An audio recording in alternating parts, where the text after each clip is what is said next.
نحمده ونصلي على رسوله الكريم اما بعد فاعوذ باللہ من الشیطان الرجیم بسم اللہ الرحمن الرحیم۔ خواتین و حضرات، سیرت النبی صلی اللہ علیہ وآلہ وسلم کتاب لے کر آپ سب کی خدمت میں حاضر ہوں۔ آج کے موضوع کی طرف بڑھتے ہیں۔ مسلمان بہت زیادہ پریشانیوں میں اور مصیبتوں میں گھرے ہوئے تھے۔ اس وقت نبی پاک صلی اللہ علیہ وآلہ وسلم نے ان سب کو، اپنے صحابیوں کو بہت زیادہ تسلی دی، اور ایک وقت آیا جب مدینہ منورہ اور وہاں کے انصار تک اسلام پہنچ گیا۔ مدینہ کا اصلی نام یثرب ہے۔ رسول صلی اللہ علیہ وسلم نے جب یہاں آ کر قیام کیا تو اس کا نام مدینۃ النبی یعنی پیغمبر صلی اللہ علیہ وآلہ وسلم کا شہر پڑ گیا۔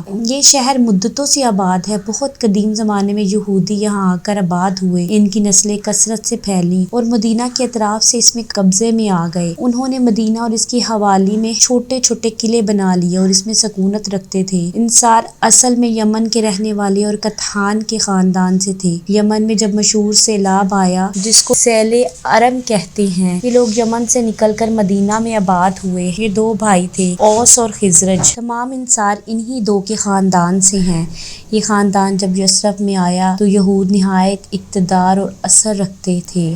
آس پاس کے مقامات سے ان کے قبضہ میں تھے اور دولت و مال سے مالا مال تھے۔ چونکہ آل اولاد کی کثرت سے 20-21 قبیلے بن گئے تھے، اس لیے دور دور تک بستیاں بسا لی تھیں۔ انصار کچھ زمانہ تک ان سے الگ رہے، لیکن ان کا زور اور اثر دیکھ کر بالآخر ان کے حلیف بن گئے۔ ایک مدت تک یہ حالت قائم رہی، لیکن اب انصار کا خاندان پھیلتا جاتا تھا اور اقتدار حاصل کرتا جاتا تھا۔ یہود نے پیش بینی کے لحاظ سے ان سے معاہدہ توڑ دیا۔ یہودیوں میں ایک رئیس فتیون پیدا ہوا جو نہایت عیاش اور بدکار تھا۔ اس نے یہ حکم دیا کہ جو دو شیزہ لڑکی بیاہی چاہے پہلے اس کے شبستان میں آئے۔ یہود نے اس کو گوارا کر لیا، لیکن جب انصار کی نوبت آئی تو انہوں نے سرتابی کی۔ اس زمانہ میں انصار کا سردار ایک شخص مالک بن عجلان تھا۔ اس کی بہن کی شادی ہوئی تو وہ عین شادی کے دن گھر سے نکلی اور اپنے بھائی مالک بن عجلان کے سامنے سے بے پردہ گزری۔ مالک کو غیرت آئی، اٹھ کر گھر میں آیا اور بہن کو سخت ملامت کی۔ اس نے کہا، ہاں لیکن کل جو کچھ ہوگا اس سے بھی بڑھ کر ہے۔ دوسرے دن جب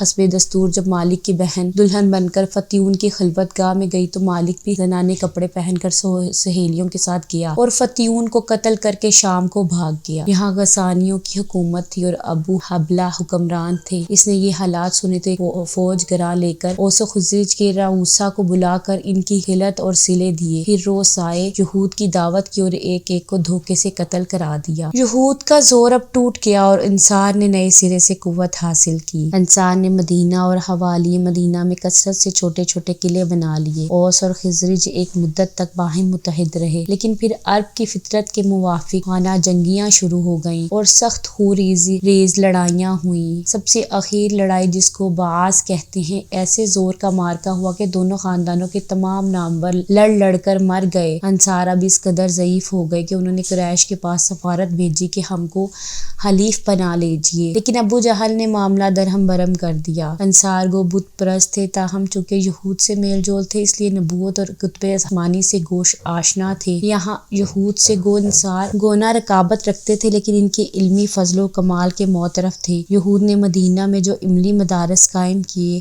جن کو بیت المدارس کہتے تھے، ان میں تورات کی تعلیم ہوتی تھی۔ انصار جاہل تھے اس لیے ان پر یہود کی علمی تفویق کا خوامخواہ اثر پڑتا تھا، یہاں تک کہ انصار میں سے جس کی اولاد زندہ نہیں رہتی وہ منت مانتا کہ بچہ زندہ رہے گا تو یہودی بنا دیا جائے گا۔ یہودی عموماً یہ یقین رکھتے تھے کہ ایک پیغمبر بھی آنے والا ہے اور اس بنا پر انصار بھی ایک پیغمبر موعود کے نام سے آشنا تھے۔ انصار میں ایک شخص تھا جس کو امثال لقمان کا نسخہ ہاتھ آ گیا، جس کو وہ آسمانی کتاب سمجھتا تھا۔ وہ ایک دفعہ حج کو گیا، حضرت صلی اللہ علیہ وسلم نے اس کے حالات سنے تو خود اس کے پاس تشریف لے گئے۔ اس نے امثال لقمان پڑھ کر سنایا۔ آپ نے فرمایا، میرے پاس اس سے بھی بہتر چیز ہے۔ یہ کہہ کر قرآن مجید کی چند آیتیں پڑھی تو اس شخص نے، اگرچہ وہ مدینہ واپس آ کر جنگ بعث میں مارا گیا، لیکن اسلام کا معتقد ہو چکا تھا۔ اوس و خزرج کے مارکوں میں اوس کو جب شکست ہوئی تو اوس کے عمائد قریش کے پاس گئے کہ خزرج کے مقابلے میں ان کو حلیف بنائے۔ سفارت میں ایاس بن معاذ بھی تھے۔ رسول صلی اللہ علیہ وآلہ وسلم کو ان لوگوں کا آنا معلوم ہوا تو آپ ان کے پاس تشریف لے گئے اور قرآن مجید کی چند آیتیں پڑھ کر سنائی۔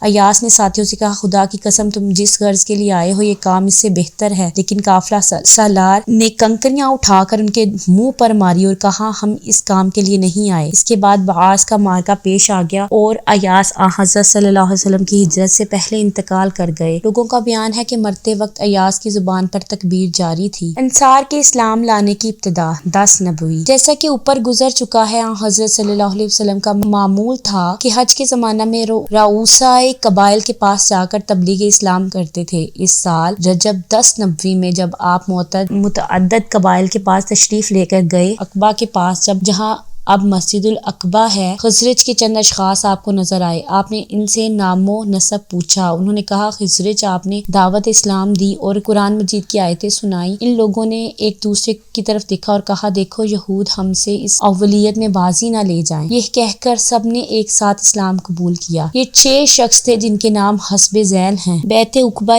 اولیٰ 11 نبوی۔ دوسرے سال 12 شخص مدینہ منورہ سے آئے اور بیعت کی۔ اس کے ساتھ اس بات کی بھی خواہش کی کہ احکام اسلام کے سکھانے کے لیے کوئی معلم ان کے ساتھ کر دیا جائے۔ حضرت صلی اللہ علیہ وسلم نے موصب بن عمیر کو اس خدمت پر مامور فرمایا۔ موصب رضی اللہ تعالیٰ عنہ ہاشم بن عبد المناف کے پوتے اور سابقین اسلام میں سے تھے۔ بدر میں لشکر کی علمداری کا منصب انہی کو ملا تھا اور وہ مدینہ میں آ کر اسد بن زرارہ کے مقام پر ٹھہرے، جو مدینہ کے نہایت معزز رئیس تھے۔ روزانہ معمول تھا کہ انصار کا ایک ایک گھر کا دورہ کرتے، لوگوں کو اسلام کی دعوت دیتے اور قرآن مجید پڑھ کر سناتے۔ روزانہ 1-2 نئے آدمی اسلام قبول کرتے۔ رفتہ رفتہ مدینہ سے قبا تک گھر گھر اسلام پھیل گیا، چند گھرانے باقی رہ گئے۔ اسی کے ساتھ میرا آج کا موضوع اختتام پذیر ہوتا ہے۔ کل کے موضوع میں آپ کے ساتھ بیعت عقبہ ثانیہ 12 نبوی کا ذکر کروں گی۔ اللہ حافظ۔